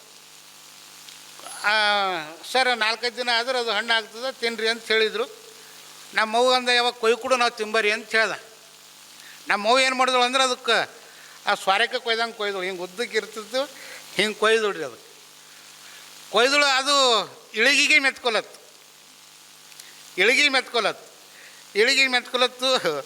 ಅದು ತೆಗಿಲಾಕ ಹೋದಳು, ಅದು ಕೈ ಮೆತ್ಕೊಲತ್ತು. ನೀ ಎಂಥ ತಂದಿದ್ದೆ ಮಗ, ಇದು ಏನು ತಿಲ್ಲಕ್ಕದ ಇದು. ನನಗಿನ್ನ ಆ ನೆನಪು ನನಗಿನ್ನ ಭೀ ನನ್ನ ಕಣ್ಣೆದುರು ಬರ್ತು ಅಂಥೇಳಿ ಅದು ಎಲ್ಲ ಕೊಯ್ಲಾಕ ಹೋದ್ರೆ ಕೈ ಮೆತ್ಕೊಲತ್ತು, ಇಳಿಗೆ ಮೆತ್ಕೊಲತ್ತು. ಅದು ಒಂದು ಹೋಳು ಸಹಿತ ಹಲಸಿನ ಹಣ್ಣು ತಿನ್ನಲಿಲ್ಲ. ನಮ್ಮ ಅವ್ವ ಒಯ್ದು ಇದಂತಂದೆ ಅಂತ ಎಮ್ಮೆ ಮುಂದಿಟ್ಟು ಅದು ಎಮ್ಮೆ ಭೀ ತಿಂಬಲ್ದಾಯ್ತು ನೋಡ್ರಿ. ಇದೇನು ನಿಮಗೇನು ಬೇರೆ ಕಡೆದೊಂದು ಕತೆ ಹೇಳತ್ತಿಲ್ಲ, ಇದು ನನ್ನ ಮನೆ ನಡೆದಿರುವಂಥ ಸತ್ಯ ಘಟನೆ ಹೇಳತ್ತೀನಿ. ನಾನು ಟೀಚರ್ ನೀವು ಎಂಥದ್ದು ಹಲಸಿನ ಹಣ್ಣು ಕೊಟ್ಟಿರಿ, ಇಳಿಗೆ ಹೆದ್ರ ಇಳಿಗೆ ಮೆತ್ಕೊಲತ್ತು, ಕೈ ಹೆದ್ರ ಕೈ ಮೆತ್ಕೊಲತ್ತು. ನಮ್ಮ ಮೌ ಸಿಟ್ಟು ಬಂದು ಎಮ್ಮೆ ಮುಂದೆ ಬಿಟ್ಟರೆ ಎಮ್ಮೆ ಭೀ ತಿಂಬಲ್ದು ಹೋಗ್ಯದ್ರಿ ಅಂದ ನಾನು. ಅವ್ರು ಒಂದು ಸಲ ನಗಲಕ್ಕೆ ಶುರು ಮಾಡಿದ್ರು. ಅವ್ರಂದರು, ಸರ್ ಹಲಸಿನ ಹಣ್ಣು ಹಾಂಗೆ ತಿಂಬೋದಿರಲ್ಲ, ನಿಮಗೂ ಗೊತ್ತಿರ್ಬೇಕು ಎಲ್ಲರಿಗೆ. ಆ ಹಲಸಿನ ಹಣ್ಣು ಏನು ಮಾಡಬೇಕು ಅಂತ ಕೊಯ್ಯೋದಕ್ಕಿಂತ ಮೊದಲ ನಾವು ಇಳಿಗೆ ಎಣ್ಣೆ ಹಚ್ಚಬೇಕಂತ ಸೈ ಎಣ್ಣೆ ಹಚ್ಚಬೇಕು. ಸೈ ಎಣ್ಣೆ ಹಚ್ಚಿ ಅದು ಕೊಯ್ಬೇಕು. ಕೊಯ್ದ ಮೇಲೆ ಏನು ಅಂತಂದ್ರೆ ಕೈಗೆ ಒಳ್ಳೆ ಎಣ್ಣೆ ಹಚ್ಕೋಬೇಕಂತ್ರಿ ಅವರೇ. ಕೊಯ್ದು ಕೈಗೆ ಒಳ್ಳೆ ಎಣ್ಣೆ ಹಚ್ಕೊಂಡು ಕೈದಿಂದ ತೆಕ್ಕೋತ ಹೋಗ್ಬೇಕು, ಒಳಗಿಟ್ಟಿಟ್ಟು ಗೋಟಿ ಬಂದಂಗೆ ಬರ್ತಾವ್ರಿ. ಆಗ ಒಂದು ತಗೊಂಡು ತಿಂದ್ರೆ ಗುಳುಕು ನುಂಗದಾಯ್ತು. ಇದು ಸಂಸಾರ ಅನ್ನೋದು ಹಾಗೆ. ಸಂಸಾರ ಬೇಡ ಅಂತಲ್ಲ, ಸಂಸಾರದಲ್ಲಿ ನಾವು ಇರಬೇಕು. ಇದ್ದು ಹೆಂಗಿರಬೇಕು ಅಂದ್ರೆ ಕೈ ಒಳ್ಳೆಣ್ಣೆ ಹಚ್ಕೊಂಡಿದ್ದಂಗೆ ಇರಬೇಕು. ಭಾಳ ಹಚ್ಕೊಂಡಿವಂದ್ರೆ ನಮ್ಮವರು ಆಗಲ್ಲ, ಆ ಎಮ್ಮಿನೂ ತಿಂಬಲ್ಲ ಅನ್ನುವಂಥದ್ದನ್ನು. ಅದಕ್ಕೆ ಸಂಸಾರದಲ್ಲಿ ನಾವು ಯಾಕಂದರೆ ನಮ್ಮ ಧರ್ಮ ಸಂಸಾರ ಧರ್ಮ. ನಿಮ್ಗೆ ಹೇಳಿಲ್ಲ ನಾನು, ಲಿಂಗಾಯತ ಧರ್ಮ ಮತ್ತೊಂದಲ್ಲ, ಸನ್ಯಾಸಿ ಧರ್ಮ ಅಲ್ಲ, ಮತ್ತೊಂದು ಧರ್ಮ ಅಲ್ಲ. ಇದು ನೀವು ಮನೆ ಬಿಡ್ರಿ ಮಠ ಬಿಡ್ರಿ ಅನ್ನುವಂಥ ಧರ್ಮ ಅಲ್ಲ. ನೀವೆಲ್ಲರ ಹೋಗಿ ತಪಸ್ಸು ಮಾಡಿ ನಿನ್ನ ಪುಣ್ಯ ಬರ್ತದ ಅಂತ ಹೇಳೋ ಧರ್ಮ ಅಲ್ಲ. ಇದ್ದಲ್ಲೇ ತಪಸ್ಸು ಮಾಡೋದು, ಇದ್ದಲ್ಲೇ ಬದುಕೋದು, ಸಂಸಾರಿಕವಾಗಿ ಬದುಕನ್ನು ಕಟ್ಟಿಕೊಳ್ಳುವಂಥ ಏಟು ಚಂದ ಕಟ್ತೀವೋ ಒಟ್ಟು ನಮ್ಮ ಪರಮಾತ್ಮ ನಮ್ಮ ಸಾಮೀಪ್ಯವನ್ನು ಬರ್ತಾನೆ ಅನ್ನುವಂಥದ್ದನ್ನು ನಾವು ಮರಿಬಾರ್ದು. ಅದಕ್ಕೆ ಮನದಿಂದ ನೋಡ್ರಿ, ಮನದಿಂದ ಅರಿತರೆ ಅರಿವಿನ ಸಂಸಾರ ಸುಖಿ ಸಂಸಾರ. ಮನಸ್ಸಿನಿಂದ ತಿಳ್ಕೊಳ್ಬೇಕಂತ ನಾವು ಮನೆಯೊಳಗೆ ಭಾವನಾತ್ಮಕವಾಗಿರುವಂಥ ಸಂಬಂಧವನ್ನು ಇಟ್ಕೊಳ್ಬೇಕು. ನಾವು ಒತ್ತು ಕೊಟ್ಟು ಹೇಳೋದು ಯಾಕಂದರೆ ನಾವೆಲ್ಲ ಮನೆಗೆ ಹೋದ ತಕ್ಷಣ ಬದುಕೋದು ನಮ್ಮ ಕುಟುಂಬದ ಸದಸ್ಯರ ಜೊತೆ. ಮನೆಯೊಳಗೆ ಭಾವನಾತ್ಮಕ ವಿಚಾರ ಇಲ್ಲ ಅಂದರೆ ನಾವು ಮನೆಯೊಳಗೆ ನೆಮ್ಮದಿ ಇರ್ಲಿಕ್ಕೆ ಆಗೋದಿಲ್ಲ. ಅದಕ್ಕೆ ಹೇಳ್ತಾರೆ, ನಾವು ಮನದಿಂದ ಅರಿತರೆ ಅರಿವಿನ ಸಂಸಾರ ಸುಖ ಸಂಸಾರ. ಅದು ಮನಸ್ಸಿನಿಂದ ತಿಳ್ಕೊಳ್ಬೇಕು, ಅರಿವೇ ಗುರು ಅಂತ ಹೇಳ್ತಾರೆ. ಮನಸ್ಸಿನಿಂದ ತಿಳ್ಕೊಂಡು ನಾವು ಬದುಕಲಿಕ್ಕೆ ಆರಂಭ ಮಾಡೀವಿ ಅಂತಂದರೆ ಅದು ಸುಖಿ ಸಂಸಾರವಾಗಿರ್ತದೆ. ಮನೆಯೊಳಗೆ ಒಬ್ಬರು ಏನಾರ ತಪ್ಪು ಮಾಡಿದ್ರು ಅಂತಂದ್ರೆ ಭಾಳ ಪ್ರೀತಿಯಿಂದ ತಿದ್ದಿ ಹೇಳುವಂಥ ಕಾರ್ಯವನ್ನು ಮಾಡಬೇಕು. ನೋಡ್ರಿ, ನಾವು 20-25 ವರ್ಷದ ತನಕ ನಾವು ಶರೀ ಕೊಂಡವರಲ್ಲ, ಗುಟ್ಕಾ ತಿಂದವರಲ್ಲ, ಮಟ್ಕ ಆಡಿನವರಲ್ಲ, ಇಸ್ಪಟ್ ಆಡೋರಲ್ಲ. ಈ ಮದುವೆ ಮಾಡಿದ ಮೇಲೆ ನಾವು ಶರೀ ಕುಡ್ಲಿಕ್ಕೆ ಆರಂಭ ಮಾಡ್ತೀವೋ ಅಥವಾ 20 ವರ್ಷ ಆದಮೇಲೆ ನಾವೆಲ್ಲ ಚಟ ಕಳೀತೀವಿ ಅಂದ್ರೆ ಏನು ಕಾರಣ ಅದು? ಅದಕ್ಕೆ ಮನಸ್ಸು ವಿಕೃತವಾದಾಗ ಇವೆಲ್ಲ ಭಾವನೆಗಳು ಬರ್ತಾವ. ನಮಗೆ ಶರೀ ಕುಡಿಯಂತ ಯಾರೂ ಕಲಿಸ್ಲಿಲ್ಲ, ಇಸ್ಪಟ್ ಆಡುವಂತ ಯಾರು ಮಾಸ್ಟರ್ ನಮಗೆ ಹರೇನ್ರಿ. ನಮಗೆ ಯಾರು ಇಸ್ಪಟ್ಟಿನ ಆಡ್ಸೋ ಗುರು ಯಾರು ಹರೇನು ಇಲ್ಲ. ಈಗ ಎಲ್ಲರ ರೋಡಿನ ಮೇಲೆ ಕುಂತು ಆಡ್ತಾರಂತ ಪೊಲೀಸರು ಇಡ್ಲತ್ತಾರಂತ ತಿಳ್ಕೊಂಡು ಈ ಮೊಬೈಲ್ಗಳ್ದಾಗ ಇಸ್ಪಟ್ ಬಂದಾವೆ. ಕ್ಷಣಕ್ಕೊಂದ್ಸಲ ಅವ್ರು ಅಡ್ವರ್ಟೈಸ್ ತೋರಿಸ್ತಾರೆ. ಮತ್ತು ಕೊನೆಗೊಂದು ಮಾತು ಹೇಳ್ತಾರೆ, ಆಡುವಾಗ ಜಾಗರೂಕತೆಯಿಂದ ಆಡಿ ಅಂತ ಹೇಳ್ತಾರೆ. ಅದು ನಿನ್ನ ಸಂಸಾರ ಬರ್ಬೋದಾದ್ರೆ ಆಯಿತು, ಜಪ್ಪು ಸಾಡ್ತಮ್ಮ. ನಮಗೆ ಯಾವುವು ಕೆಟ್ಟ ವಿಚಾರಗಳೇನು ಬರ್ತಾವೆ ಅವು ನಮಗೆ ಯಾರೂ ಕಲಿಸಿಂದಿರಲ್ಲ, ಗೊತ್ತಿರಲಿ. ನಮಗೆ ಕೆಟ್ಟ ಆಲೋಚನೆಗಳು ಬರ್ತಾವೆ, ಅದು ಯಾರೂ ಕಲಿಸಿಂದಿರಂಗಿಲ್ಲ. ಆ ಕೆಟ್ಟ ಅನ್ನುವಂಥ ವಿಚಾರಗಳು ಹೋಗಿ ಒಳ್ಳೆ ವಿಚಾರಗಳು ನಮಗೆ ಯಾರು ಕಲಿಸ್ತಾರ? ಸದ್ಗುರು ಕಲಿಸ್ತಾನ, ಸತ್ಸಂಗ ಕಲಿಸ್ತದೆ. ನಮ್ಮ ಅರಿವೇ ನಮ್ಮ ಸಾಕಾರವಾಗ್ತದೆ. ಆ ಕಡೆ ನಮ್ಮ ಪಥ ಇರಬೇಕು, ನಮ್ಮ ಆಲೋಚನೆ ಇರಬೇಕು, ನಮ್ಮ ಜೀವನ ಸಿದ್ಧಾಂತ ಇರಬೇಕು. ನಮ್ಮ ಬದುಕಿನ ನೈಪುಣ್ಯತೆ ಇದ್ದಾಗ ನಮ್ಮ ಬದುಕು ಸಾಕ್ಷಾತ್ಕಾರ ಆಗ್ತದೆ ಅಂತ ಹೇಳ್ತಾರೆ. ಅದಕ್ಕೆ ಹೇಳ್ತಾರೆ, ಅರಿವೆಂಬ ಮನದಿಂದ ಅರಿತರೆ ಅರಿವಿನ ಸಂಸಾರ ಅದೇ ಸುಖ. ಅರಿವಿನ ಸಂಸಾರ ಎಲ್ಲಿರ್ತದೋ ಅದು ಸುಖಿ ಸಂಸಾರ ಆಗ್ತದೆ. ಅದು ಹೆಂಗೆ ಆಗ್ತದೆ ಅಂದರೆ ಮುಂದೆ ಹೇಳ್ತಾರೆ, ಅರಿವೆಂಬ ಗಂಡ ಮನವೆಂಬ ಹೆಂಡತಿ ತನುವಿನಲ್ಲಿ ಹೂಡಿದ ಸುಖಿ ಸಂಸಾರ. ಎಷ್ಟು ಅದ್ಭುತವಾಗಿರುವಂಥ ವಿಚಾರಗಳು. ಅದಕ್ಕೆ ಹೇಳೋದು, ವಚನಗಳು ಅಧ್ಯಯನ ಮಾಡಿದ್ರೆ ನಮಗೆ ಯಾವ ಫಿಲಾಸಫಿ ನೋಡೋಕೆ ಹತ್ತಂಗಿಲ್ಲ, ಯಾವ ವಿಚಾರಗಳು ನಮ್ಮ ತಲೆಯೊಳಗೆ ಬರೋಂಗಿಲ್ಲ. ವಚನ ಓದೋದನ್ನು ಬಿಟ್ಟಿವಿ, ಶರಣರ ಸ್ಮರಣೆ ಮಾಡೋದು ಬಿಟ್ಟಿವಿ, ಶರಣರ ಆಚಾರ ವಿಚಾರಗಳನ್ನು ಅಳವಡಿಸ್ಕೊಳ್ಳೋದು ಬಿಟ್ಟಿವಿ. ಅದಕ್ಕೆ ನಮ್ಮ ಮನಸ್ಸು, ನಮ್ಮ ಚಿತ್ತ, ನಮ್ಮ ಭಾವ, ನಮ್ಮ ಮಕ್ಕಳು ನಮ್ಮ ಕೈ ಮೀರಿ ಎತ್ತೆತ್ತು ಹೋಗ್ತಾ ಇದ್ದಾರೆ. ಏಟು ಅದ್ಭುತವಾಗಿರುವಂಥದ್ದು ಹೇಳ್ತಾರೆ, ಅರಿವೆಂಬ ಗಂಡಗ ಮನವೆಂಬ ಹೆಂಡತಿ ಅಂತ. ಅರಿವು ಅನ್ನುವಂಥದ್ದು ನಮ್ಮ ಬದುಕನ್ನು ಸನ್ಮಾರ್ಗದ ಕಡೆ ಒಯ್ಯುವಂಥದ್ದು. ಈ ಮನಸ್ಸನ್ನುವಂಥ ಚಂಚಲವಾಗಿರುವಂಥ ಮನಸ್ಸಿಗೆ ಹೆಂಡತಿ ಅಂತ ಹೇಳ್ಯಾರ. ಅರ್ಥ ಮಾಡ್ಕೊಂಡು ಬದುಕಿಸೋದನ್ನು ಅರಿವು ಕಲಿಸ್ತದೆ. ಮನಸ್ಸೇ, ಮಳೆ ಬರಲಿ, ಚಳಿ ಬರಲಿ, ಬಿಸಿಲಿರಲಿ, ಇವತ್ತು ಸತ್ಸಂಗಕ್ಕೆ ಹೋಗಬೇಕು ಅದು ಹೇಳ್ತದೆ. ನಮ್ಮ ಅರಿವು ಏನು ಹೇಳ್ತದೋ ಅದು ಮನಸ್ಸು ಕೇಳಬೇಕು. ಮನಸ್ಸು ಅರಿವಿನ ಜೊತೆ ದೇಹ ಇರ್ತದೆ. ಮನಸ್ಸು ಏಕಾಂತ ಆಯಿತು ಅಂದ್ರೆ ಇವ್ರ ಜೊತೆ ಅದು ತಾನೇ ಬರ್ತದೆ. ಮನಸ್ಸಿನ ಕಪಿಮುಷ್ಟಿಯೊಳಗೆ ಇವೆಲ್ಲ ಹೋದು ಅಂದ್ರೆ ನಮ್ಮ ಬದುಕು ವ್ಯಸನಕ್ಕೆ ತಿರುಗ್ತದೆ. ಅದಕ್ಕೆ ಹೇಳ್ತಾರೆ, ತಮ್ಮ ಅರಿವು ಅನ್ನುವಂಥ ಗಂಡನಿಗೆ ಮನಸ್ಸನ್ನುವಂಥ ಹೆಂಡತಿ ಏನಾಗಬೇಕು ಅಂದ್ರೆ ತನುವಿನಲ್ಲಿ ಹೂಡಿದ ಸುಖಿ ಸಂಸಾರ. ತನು ಅಂದರೆ ಈ ದೇಹ, ಕಾಯ, ಈ ಶರೀರ. ಈ ಅರಿವು ಮತ್ತು ಮನಸ್ಸು ಒಂದಾದು ಅಂದ್ರೆ ಈ ದೇಹ ತಾನೇ ಸ್ವಚ್ಛಾಗಿರ್ತದೆ. ಅರಿವು ಹೇಳ್ತದೆ, ನೋಡಪ್ಪ, ನೀ ದಿನ ಬೆಳಗಾಗಿ ಚಂದ ಸ್ನಾನ ಮಾಡಬೇಕು, ಸುಪ್ರಭಾತ ಸಮಯದೊಳಗೆ ಎದ್ದು ಪೂಜೆ ಮಾಡು ಅಂದಾಗ ತಾನೇ ನನ್ನ ಮನಸ್ಸು ಆ ಕಡೆ ಹೇಳ್ಕೊಂಡು ಹೋಗ್ತದೆ, ಪೂಜೆ ಮಾಡೋಕೆ ಹಚ್ತದೆ. ಈ ಮನಸ್ಸು ಅರಿವಿನ ಕಂಟ್ರೋಲ್ದಾಗ ಹೋಯ್ತು ಅಂದ್ರೆ ಮನಸ್ಸು ಹೇಳಿನಂಗೆ ಕೇಳ್ತದೆ, ಇಲ್ಲ ಅಂದ್ರೆ ಇಲ್ಲ. ಒಂದು ವೇಳೆ ಅರಿವಿನ ಗಂಡಾಗಿ ಈ ಮನಸ್ಸು ಹೆಂಡತಿಯಾಗಿ ಈ ದೇಹಕಾಯ ಸಂಸಾರ ಅನ್ನುವಂಥದ್ದು ಭಾಳ ಚಂದ ಈ ಜಗತ್ತನ್ನು ದಾಟಿ ಹೋಗ್ತೀವಿ. ಜಗತ್ತನ್ನು ದಾಟಿ ನಮ್ಮ ನೆಲೆಯನ್ನು ನಾವು ಕಂಡುಕೊಳ್ತೀವಿ ಅನ್ನುವಂಥ ಮಾತನ್ನು ಶರಣರು ಹೇಳ್ತಾರೆ. ಅದಕ್ಕೆ ಹೇಳ್ತಾರೆ, ಮಣ್ಣಲ್ಲಿ ಹುಟ್ಟಿದ ಹೊನ್ನು ಕಾಗದದಲ್ಲಿ ಹುಟ್ಟಿದ ಹಣಕ್ಕಾಗಿ ಬದುಕಲ್ಲ.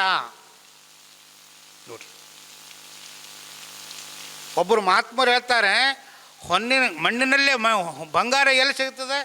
ಚಿನ್ನದ ಗಣಿ ಅಂತ ಕರಿತೀವಿ. ಬಂಗಾರ ಮಣ್ಣಿನಲ್ಲಿ ನಮಗೆ ಬಂಗಾರ ಸಿಗ್ತದೆ. ಈ ಪೇಪರಿಂದ ಹಣ ನೋಟ್ ಆಗ್ತಾವ. ಈ ಮಣ್ಣಿನಲ್ಲಿರುವಂಥ ಬಂಗಾರಕ್ಕೆ, ಕಾಗದಿಂದ ತಯಾರಾಗುವಂಥ ಹಣಕ್ಕೆ ಜೋತ್ ಬೀಳೋದೇ ಜೀವನ ಅಲ್ಲ, ಸಂಸಾರ ಅಲ್ಲ. ನಾವು ಹಂಗೆ ತಿಳ್ಕೊಂಡು ಬದುಕ್ಲತ್ತೀವಿ. ಏನು ರೀ, ನೀವು ಏನು ನಮ್ಮದು ಒಬ್ಬರು ಇದ್ದರು, ನೀವು ಏಟು ಗಳಿಸಿದಿ, ಏಟು ಇಟ್ಟಿದಿ, ಏಟು ಏನು ಮಾಡಿದಿ ಎಂಬುದು ಮುಖ್ಯ ಆಗಲ್ಲ ನೆಂಟ. ನಾವು ಏಟು ಮಜಾ ಮಾಡೀವಿ, ಏಟು ಉಂಡು ತಿಂದು ಕೊಂಡು ಖರ್ಚು ಮಾಡೀವಿ, ಅದು ನಮಗೆ ಚಂದ ಇರ್ತದ ಅಂತ ಹೇಳ್ತದೆ ನನಗೊಬ್ಬ. ಎಷ್ಟು ಚಂದ ಹೇಳ್ತಾರೆ ನೋಡ್ರಿ. ನಾವು ಅಂಥವ್ರ ಜೊತೆನೂ ಕುಂತೀವಿ. ಯಾಕೆ ಕುಂತೀವಿ?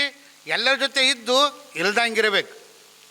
ನಮ್ಮೆಲ್ಲರಿಗೆ ಇಲ್ಲಿದ್ದವ್ರಿಗೆ ಎಲ್ಲರಿಗೆ ಯಾರ ಶ್ರೀರಕ್ಷೆ ಅಂದರೆ ಚನ್ನಬಸವ ಪಟ್ಟದೇವರ ಅಖಂಡ ಆಶೀರ್ವಾದ ನಮ್ಮ ಜೊತೆ ಇರೋದ್ರಿಂದ ನಮ್ಮಲ್ಲಿ ದುರ್ಗುಣ, ದುರ್ವ್ಯಸನ, ದುಶ್ಚಟಗಳು ಯಾವೂ ಇಲ್ಲ, ಇರಲ್ಲೂ. ಯಾಕೆ ಅದು ಅಂತಃಕರಣ. ನಿನ್ನ ಒಬ್ಬರು ಅಪ್ಪವರಲ್ಲತ್ತಿರು ನೋಡ್ರಿ, ನಮ್ಮಲ್ಲಿ ಏನು ಇದ್ದಿಲ್ಲ, ಇದು ಮನೆ ಆಗ್ಯದ ಅಂದ್ರೆ ಇಷ್ಟು ಚಂದ ನಾವು ಇವತ್ತು ಇದ್ದೇವಂತಂದ್ರೆ ನಾವು ಚನ್ನಬಸವ ಪಟ್ಟದೇವರೇ ಅದಕ್ಕೆ ಕಾರಣ.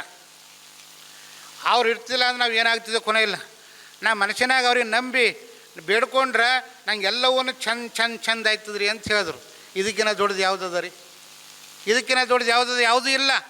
ನಾವು ಬೇಡ್ಕೊಳ್ಳುವಂಥ ಮನಸ್ಸು ನಮಗಿರಬೇಕು ಅಂತ ಹೇಳ್ತಾರೆ. ಅದಕ್ಕೆ ಒಂದು ನೆನಪು ಬರ್ತದೆ. ಒಬ್ಬರು ಮಹಾತ್ಮರು ಹೀಗೆ ಪ್ರವಚನ ಮಾಡತ್ತಿರಂತ. ಪ್ರವಚನ ಮಾಡೋ ಟೈಮ್ನಾಗ ಅವ್ರು ಏನಂದ್ರಂತ, ನಿಂದು ಅಲ್ಲಿ ಒಬ್ಬಕಿ ಯುವಕ ಯುವತಿಯರೆಲ್ಲ ಇದ್ದರು, ನೀ ಶ್ರದ್ಧೆಯಿಂದ ಮನಸ್ಸು ಮಾಡಿದಿ ಅಂತಂದ್ರೆ ಆ ಪರ್ವತವನ್ನು ಅಲ್ಲಾಡ್ತದ ಅಂತ ಹೇಳಿದ್ರಂತ ಪ್ರವಚನದೊಳಗೆ. ಶ್ರದ್ಧೆಯಿಂದ ನೀನು ಮನಸ್ಸು ಮಾಡಿ ಅಂದ್ರೆ, ಶ್ರದ್ಧೆಯಿಂದ ನಿಷ್ಠೆಯಿಂದ ಮಾಡ್ಕೊಂಡು ಅಂದ್ರೆ ಆ ಪರ್ವತವನ್ನು ಅಲ್ಲಾಡಿಸ್ತೀಯ ಅಂತ ಹೇಳಿದ್ರಂತ. ಆಗ ಹಂಗೆ ಅಂದ ತಕ್ಷಣ ಆ ಎದುರು ಕುಂತ ಹುಡುಗಿ ಶಾಣೆ ಇದ್ದು ಆಕಿನ ಮನುಷ್ಯನ ಕಟ್ಟಂತೇನು ಬಂತಂತ, ಇವ ಭೂಸ ಹುಡ್ಲತ್ತಾನ ಸ್ವಾಮಿ, ಇವ ಸುಳ್ಳು ಹೇಳತ್ತಾನ. ನಾವು ಮನಸ್ಸು ಶ್ರದ್ಧೆಯಿಂದ ಪರ್ವತ ಅಲ್ಲಾಡಲಿ ಅಂದ್ರೆ ಹೆಂಗೆ ಅಲ್ಲಾಡ್ತದೆ? ಅದು ಅಲ್ಲಾಡೋದು ಅಂತಂದು ಅಂದು ಪ್ರವಚನ ಮುಗೀತು. ಪ್ರವಚನ ಮುಗಿದ ಮೇಲೆ ಆಕೆ ತಾಳಿಲ್ಲ. ಆಕೆ ಬಂದು ಗುರುಗಳೇ, ನಾನು ನಿಮಗೊಂದು ಪ್ರಶ್ನೆ ಕೇಳಬೇಕಾಗ್ಯದ, ಹೇಳ ಮಗ ಅಂದ್ರು ಅವ್ರು. ಏನಿಲ್ಲ, ನೀವು ಪ್ರವಚನ ಮಾಡುವಂಥ ಸಂದರ್ಭದೊಳಗೆ ಒಂದು ಮಾತನ್ನು ಹೇಳಿದ್ರಿ, ಶ್ರದ್ಧೆಯಿಂದ ನೀವು ಬೇಡ್ಕೊಂಡ್ರೆ ಆ ಪರ್ವತವನ್ನು ಅಲ್ಲಾಡಿಸ್ತೀರಿ ಅಂತ ಹೇಳಿದ್ರಿ. ನಾನು ನಾಳೆ ಪ್ರಯೋಗ ಮಾಡಿ ನಿಮ್ಮ ಜೊತೆ ವಾದಕ್ಕೆ ಇಳಿತೀನಿ ಅಂತ ಹೇಳ್ತಾಳೆ. ಆಯ್ತು ಮಗ, ನೀವು ಹೋಗು ಅಂತ ಹೇಳಿದ್ರು. ಆಕೆ ಮನೆಗೆ ಹೋಯ್ತಾಳ, ಕಣ್ಣು ಮುಚ್ತಾಳ. ಆಕಿನ ಮನಸ್ಸೊಳಗೆ ಏನಿರ್ತದೆ, ಇದು ಪರ್ವತ ಅಲ್ಲಾಡಲ್ಲ ಅಂತ ಆಕಿನ ಫಿಕ್ಸ್ ಮಾಡ್ಕೊಂಡಿದ್ದಿರ್ತದೆ. ಆಕೆ ಅಂತಾಳ. ಮತ್ತು ಸಾಯಂಕಾಲ ಗುರುಗಳ ಬಲ ಬರ್ತಾಳೆ. ಗುರುಗಳೇ, ಪರ್ವತ ಅಲ್ಲಾಡಿದ್ರೆ ಅಲ್ಲೇ ಉಳೀತು, ಒಂದು ಗಿಡದ ತಪ್ಪಲು ಆಡಲಿಲ್ಲ, ನೀವು ಎಂಥ ಸುಳ್ಳು ಹೇಳ್ತೀರಿ ಅಂತಂದುಳಕಿ. ಅವರಂದರು, ಹೌದಾ ತಾಯಿ, ನಾ ಹೇಳಿದ್ದು ಸುಳ್ಳದ ಮಗ ಅಂದರು. ಹೌದು, ಮತ್ತು ನೀವು ಯಾವುದಾರ ದೇವಸ್ಥಾನಕ್ಕದು ಹೋಯ್ತಿಯಲ್ಲ? ಹಾಂ ಹೋಯ್ತೀನಿ. ಯಾಕೆ ಹೋಯ್ತಿ? ದೇವರಿಗೆ ಪ್ರಾರ್ಥನೆ ಮಾಡ್ಕೊಳ್ಲಿಕ್ಕೆ ಹೋಯ್ತೀನಿ. ಏನಂತ ಪ್ರಾರ್ಥನೆ ಮಾಡ್ಕೋತಿ?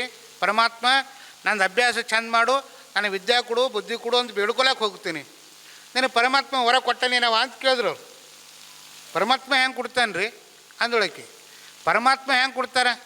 ಎಲ್ಲನ ಪರಮಾತ್ಮ, ನಾವು ಗುಡೇಗಾರ ಅಂದೊಳಕ್ಕೆ. ಗುಡೇಗಾರ ಪರಮಾತ್ಮ. ಮತ್ತು ನೀ ಪರಮಾತ್ಮ ಹಣ ಅಂತ ನಂಬ್ತೇ ಇಲ್ಲೋ? ನಂಬ್ತೀನಿ. ಆದರೆ ಅವ್ರಂತಾರ, ಎಲ್ಲಿ ನಂಬ್ತಿ? ಆಕೆ ಗೊತ್ತಾಯ್ತು, ನಾ ಎಲ್ಲೋ ತಪ್ಪು ಮಾಡತ್ತೀನಿ, ನಾ ರೂಟ್ ಬಿಟ್ಟೀನಿ ಅಂತ ಆಕೆ ಗೊತ್ತಾಯ್ತು. ಅವರಂದರು, ನೋಡು ಮಗ, ಪರಮಾತ್ಮ ಹಣ ಅನ್ನೋದು ಎಷ್ಟು ಸತ್ಯ ಅಂತ ನೀವು ಒಪ್ಕೊಳ್ತೀವೋ, ಶ್ರದ್ಧೆ ಅನ್ನೋದಂತೂ ಅಷ್ಟೇ ಸತ್ಯವಾಗಿರುವಂಥದ್ದು. ನಿನ್ನೆ ದಿವಸ ಪ್ರವಚನ ಕೇಳಕ್ಕೆ ಬಂದಾಗ ನಾ ಮಾತಾಡುವಂಥ ಸಂದರ್ಭದಲ್ಲಿ ಪರ್ವತ ಹ್ಯಾಂಗೆ ಅಲ್ಲಾಡ್ತದ ಅಂತ ನಿನ್ನ ಮನಸ್ಸಿನೊಳಗೆ ಹೋಯಿತು. ನಿನ್ನ ಮನಸ್ಸು ಚಂಚಲವಾಯಿತು, ನಿನ್ನ ಮನಸ್ಸು ಅಲ್ಲೋಲ ಕಲ್ಲೋಲ ಆಯಿತು, ನಿನ್ನ ವಿಚಾರಧಾರೆ ಬೇರೆ ಕಡೆ ಹೋಯಿತು. ಅದಕ್ಕಲ್ಲಿ ಶ್ರದ್ಧೆ ಬರಲಿಲ್ಲ, ಸುಮ್ಮನೆ ಕಾಟಾಚಾರಕ್ಕೆ ಮಾಡಿದಿ. ಬದುಕಿನ ಪಯಣವನ್ನು ದಾಟಬೇಕು ಅಂದ್ರೆ ಈ ಬದುಕಿನೊಳಗೆ ನಿಷ್ಠೆ ಇಟ್ಕೊಂಡು ಬದುಕೋದನ್ನು ಕಲಿಬೇಕು. ನಮ್ಮ ಮನೆಯವ್ರ ಜೊತೆ ನಿಷ್ಠೆ ಇರಬೇಕು, ನಮ್ಮ ಪರಿವಾರದ ಜೊತೆ ನಿಷ್ಠೆ ಇರಬೇಕು, ನಮ್ಮ ನಂಬಿದವ್ರ ಜೊತೆ ನಿಷ್ಠೆ ಇರಬೇಕು, ಸಮಾಜ ಜೊತೆ ನಿಷ್ಠೆಯಿಂದ ಬದುಕಬೇಕು. ಶ್ರದ್ಧಾಪೂರ್ವಕವಾಗಿ ನಮ್ಮ ದಾರಿ ನಾವು ಹಿಡಿದು ಹೋದಾಗ ಈ ದೇಹ ಕಾಯಕ್ಕೆ ಬೆಲೆ ಬರ್ತದೆ. ಇಲ್ಲ ಅಂದರೆ ಇಲ್ಲ ಅನ್ನುವಂಥದ್ದನ್ನು ನಾವು ಮನಗಾಣಬೇಕು ಅನ್ನುವಂಥದ್ದನ್ನು ನಾವೆಲ್ಲ ತಿಳ್ಕೊಳ್ಬೇಕಾಗ್ಯದ. ಒಂದು ಹೇಳರೆ ಮುಗಿಸ್ರಿ ಹೆಂಗ್ರಿ ಸೈನ್ರಿ?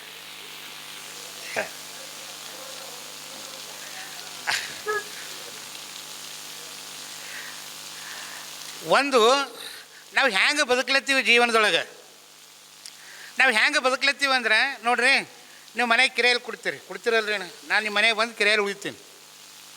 ಕಿರಾಯಿ ಕೊಡೋ ಟೈಮ್ನಾಗ ಏನು ಹೇಳ್ತಾರೆ ನೋಡಿರಿ ತುಂಬ ಸರ್, ನಾವು ನಿಮ್ಮ ಮನೆಗೆ ಕಿರಾಯಿ ಕೊಡ್ಲತ್ತೀವಿ, ಆ ಮನೆಗೆ ಒಂದು ಮೊಳಿ ಸಹಿತ ಹೊಡಿಬಾರ್ದು, ಹ್ಯಾಂಗೆ ಇರ್ತದೋ ಹಾಗೆ ಚಂದ ಬಿಟ್ಟು ನೀವು ಹೋಗೋ ಟೈಮಿನಾಗ ಅಂತ ಹೇಳ್ತಾರೆ. ಒಂದು ಮಳೆ ಹೊಡಿಕೊಡಂಗಿಲ್ಲ. ಆಯ್ತು ರೀ ಅಣ್ಣವ್ರಿ ಅಂತೇಳಿ ನಮಗೆ ಉಳಿಬೇಕಾಗ್ಯದ, ಅವ್ರಿಗೆ ಇಟ್ಕೋಬೇಕಾಗ್ಯದ, ಉಳಿದು ಹೀಗೆ ಒಂದಿನ ಏನಾಯಿತು ಅಂತಂದ್ರೆ ಅವರು ಜೊಮ್ಮೋರೆ ನೀವೇ ಮನೆ ಇಟ್ಕೋರಿ ಅಂತ ಹೇಳಿದ್ರು. ಅವ್ರು ಏನು ಹೇಳಿದ್ರು, ಮನೆ ಕಿರಾಯಿ ಕೊಡೋ ಟೈಮಿನಾಗ ಒಂದು ಮಳಿನೂ ಹೊಡಿಬಾರ್ದು ಅಂತ ಹೇಳಿದ್ರು. ಈ ಮನೆ ನೀವೇ ಇಟ್ಕೋರಿ, ನಾವು ಬೀದರ್ಗೆ ಇರ್ಲತ್ತೀವಿ ಅಂತ ಹೇಳಿ ಮನೆ ಕೊಟ್ಟು ಹೋದ್ರು. ಅವ್ರು ಮನೆ ಯಾರ್ದಾಯ್ತು ರೀ? ಅವ್ರದ್ದಾಯ್ತು, ನಂದಾಯ್ತು. ನಾ ಮನೆ ತೊಗೊಂಡ್ಮೇಲೆ ನಾ ಮಳೆ ಹೊಡ್ಲತ್ತರ ನಿಮಗೆ ತ್ರಾಸ ಆಯ್ತದೇನು ರೀ? ಯಾಕಾಗಲ್ಲ ರೀ? ಮನೆ ಅದೇ, ಕಿಟಕಿ ಅವೇ, ತಟ್ಟಿ ಅವೇ, ಬಾಗಿಲವೇ, ಓಡಾಡೋದು ಅದೇ ದಾರಿ. ನಾ ಕಿರಾಯಲ್ಲಿ ಉಳಿದಾಗ ಒಂದು ಮಳೆ ಹೊಡೆದ್ರೆ ಹೊಡಿಬ್ಯಾಡ್ರಿ ಅಂತ ಹೇಳೋರು ಈಗ ಅಣ್ಣವ್ರು ಹೇಳ್ತಾರೆ ನನಗೆ ತ್ರಾಸ ಆಗಲ್ರಿ ಅಂತ. ಯಾಕಾಗಲ್ಲ? ಅದು ನಂದು ಅಲ್ಲ. ಎಷ್ಟು ಮಜಾ ಅದ ನೋಡ್ರಿ. ನಂದು ಅಲ್ಲ ಅಂದಾಗ ನನಗೆ ತಾಪ ಆಗಲ್ಲ, ನಂದು ಅದ ಅಂದಾಗ ನನಗೆ ತಾಪ ಆಗ್ತದೆ. ಇದು ಸಂಸಾರ. ನಂದು ನಂದು ನಂದು ಅಂತ ನಾವು ತಿಳ್ಕೊಂಡೇನೋ ಬದುಕ್ಲತ್ತೀವಲ್ಲ, ಅದಕ್ಕೆ ನಾವು ತಾಪ ಮಾಡ್ಕೊಳತ್ತೀವಿ. ಏಟಿದ್ರು ಅಷ್ಟೇ ಅಂತ ನಾವು ತಿಳ್ಕೊಂಡು ಬದುಕ್ತೀವಲ್ಲ, ಅದು ಸಮಾಧಾನವಾಗಿರ್ತೀವಿ. ಒಬ್ಬವ ಈ ದೇಶಾಂತರವ ತಿರುಗಿ ತೊಳಲಿ ಬಳಲಿ ಕೆಲರ ಹಿಡಿದು ಕೆಲರ ಹೊಗಳಿ ವೃದ್ಧ ಹೋಯಿತೆನ್ನ ಸಂಸಾರ. ನೋಡ್ರಿ, ಜೀವನ ಹೆಂಗಾಯ್ತು ಅಂತ ಹೇಳ್ತಾರೆ ಶರಣರು. ಅಂದರೆ ಇದು ಅಲ್ಲಿಂದ ಈ ಕಡೆ, ಈ ಕಡೆಯಿಂದ ಆ ಕಡೆ ದೇಶಾಂತರವ ತಿರುಗಿ ತೊಳಲಿ ಬಳಲಿ, ಆಯಾಸ ಆಯಿತು, ನಾನು ಸಾಕಾಯಿತು, ಹೋದೆ, ಬಡವಾದೆ, ಎಲ್ಲ ಆದೆ.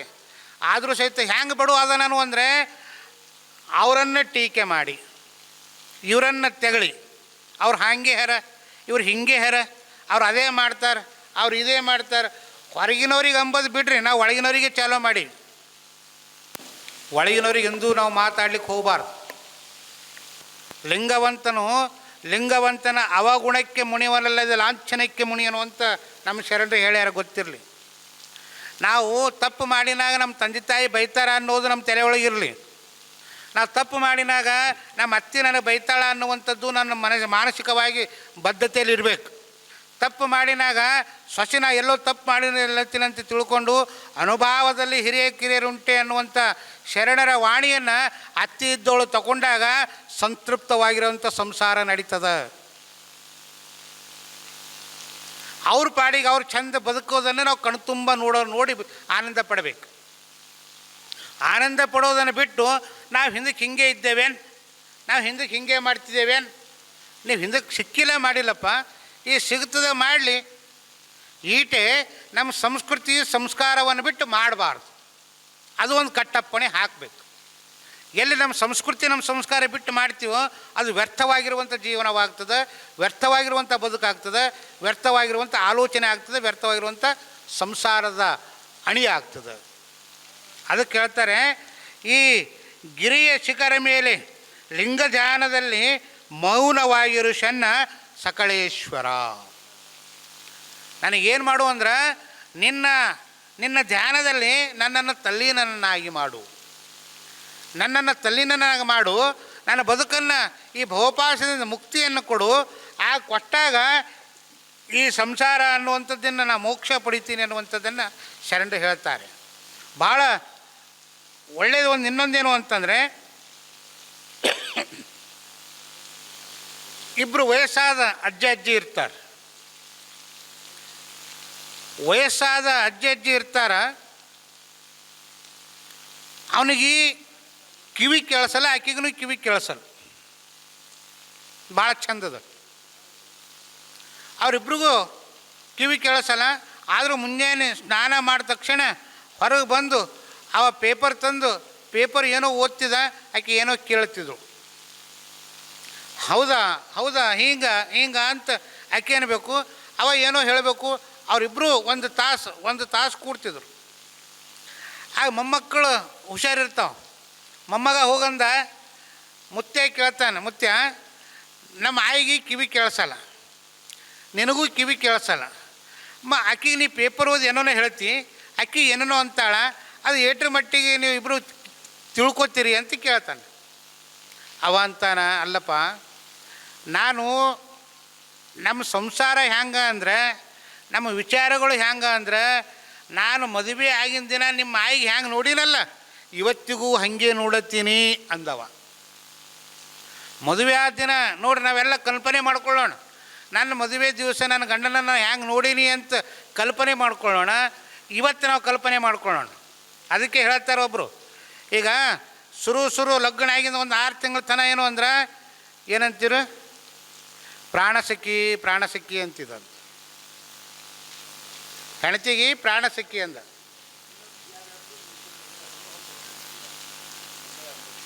ಇಲ್ಲ, ಹೀಗೆ ಮುಗಿಸ್ರಿ. ಈಗ ಆ ವೃದ್ಧ ದಂಪತಿಗಳು ಹ್ಯಾಂಗಿದ್ರು ಅಂತ ಅನ್ನೋದು. ಯಾಕಂದ್ರೆ ಅಣ್ಣವ್ರು ಹೇಳತ್ತಾರ, ಮಳೆ ಬಂದರೂ ನೀವು ಮತ್ತು ಹಿಂದೆ ಸರಿ ಮನುಷ್ಯನಾಗಿ ಬೈಬಾರ್ದು. ಅದಕ್ಕೆ ಮಳೆ ಹೊಂಟದ, ನೀವೇ ಹೇಳಿರಿ, ಇನ್ನೊಂದು ಸ್ವಲ್ಪ ಹೇಳಂತ. ಮಳೆ ಅದು ಯಾಕಡೆ ತಿರುಗ್ಲತ್ತದ ಗೊತ್ತಾಗಲ್ಲ. ಅದಕ್ಕೆ ನಾಳೆ ವೃದ್ಧ ದಂಪತಿಗಳು ಹ್ಯಾಂಗಿದ್ರು, ಸಂಸಾರ ಅನ್ನೋದು ಹ್ಯಾಂಗದ ಅನ್ನೋದನ್ನು ನಾಳೆ ಮುಗಿಸಿ ನಾಡ್ದು ಯಾವುದು ವಿಷಯ ಹೇಳಬೇಕು ಅನ್ನೋದು ನಾಳೆ ಹೇಳ್ತೀನಿ.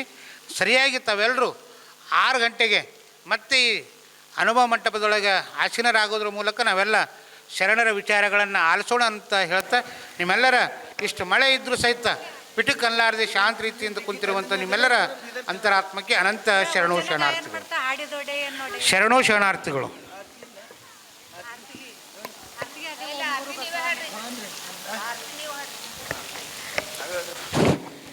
ಇಲ್ಲಿವರೆಗೆ ಸಂಸಾರ ಅಂದರೆ ಏನು, ಸುಖ ಸಂಸಾರಕ್ಕೆ ಏನು ಮಾಡಬೇಕು, ಏನು ಬಡತನವ ಭಿನ್ನಯಿಸುವೆ ಒಡೆಯಂಗೊಡೆಯ ತೋರಿ ಎನ್ನ ಬಡತನವ ಭಿನ್ನಯಿಸುವೆ ಒಡೆಯ ಮಹದಾನಿ ಕೂಡಲ ಸಂಗಮ ಒಡೆಯ ಮಹದಾನಿ ಕೂಡಲ ಸಂಗಮ ದೇವರಿಗೆ ಸೆರೆಗೊಡ್ಡಿ ಬೇಡುವೆ ಹಾಡಿದೊಡೆ ಎನ್ನೊಡೆಯನ ಹಾಡುವೆ ಬೇಡಿದೊಡೆ ಎನ್ನೊಡೆಯನ ಬೇಡುವೆ ಹಾಡಿದೊಡೆ ಎನ್ನೊಡೆಯನ ಹಾಡುವೆ ಒಡೆಯ ಮಹದಾನಿ ಕೂಡಲ ಸಂಗಮ ದೇವರಿಗೆ ಸೆರೆಗೊಡ್ಡಿ ಬೇಡುವೆ ಹಾಡುವೆ. ಓಂ ಶ್ರೀ ಗುರು ಬಸವ ಶರಣು ಶರಣ. ಇವಾಗ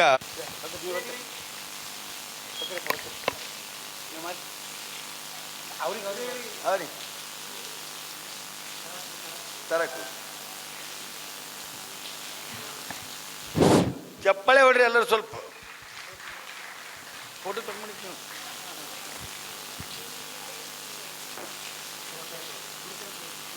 ಚಲೋ ಮಾಡ್ರಿ. ಓಂ ಗುರು ಬಸವ ಪ್ರಭು ವರ ಗುರು ಶರಣ ವಿಭೂ ಆಶ್ರಿತ ಜನ ಸಂರಕ್ಷಕ್ ಆಶ್ರಿತ ಜನ ಸಂರಕ್ಷಕ್ ಸದ್ಗುರು ಬಸವ ಪ್ರಭು ವರ ಗುರು ಚರಣ ವಿಭೂ ಶರಣ ಹಲೋಲನು ನೀ ಪರಮ ಪುರುಷನು ನೀ ಕರುಣಾ ಸಿಂಧು ನೀ ದೀನರ ಬಂಧು ನೀ ಶುಭ ಗಾತ್ರನು ವರ ಗುರು ಶರಣ ವಿಭೂ ಆಶ್ರಿತ ಜನ ಸಂರಕ್ಷಕ್ ಆಶ್ರಿತ ಜನ ಓಂ ಗುರು ಬಸವ ಪ್ರಭು ವರ ಗುರು ಚರಣ ವಿಭೂ ಆಶ್ರಿತ ಜನ ಸಂರಕ್ಷಕ್ ಆಶ್ರಿತ ಜನ ಸಂರಕ್ಷಕ್ ಸದ್ಗುರು ಬಸವ ಪ್ರಭು ವರ ಗುರು ಚರಣ ವಿಭೂ ಮೋಹ ನೀನು ಬಂದು ನೀನು ಬಳಗ ನೀನು ಎನಗೆ ನೀನಲ್ಲದೆ ಮತ್ತಾರು ಇಲ್ಲವಯ್ಯ ಕೂಡಲ ಸಂಗಮ ದೇವ ಹಾಲಲ್ಲದ್ದು ನೀರಲ್ಲದ್ದು ನಿಮ್ಮ ಧರ್ಮವಯ್ಯ ಶರಣು ದದ್ದಿ ಲಿಂಗಪತಿಯ ಮಹಾದೇ ವಿಶ್ವಗುರು ಬಸವಣ್ಣನವರಿಗೆ ಡಾಕ್ಟರ್ ಚನ್ನಬಸವ ಪಟ್ಟದೇವರಿಗೆ ಬಸವಲಿಂಗ ಪಟ್ಟದೇವರಿಗೆ ಗುರು ಬಸವ ದೇವರಿಗೆ ಶರಣು ಶರಣಾರ್ಥಿ.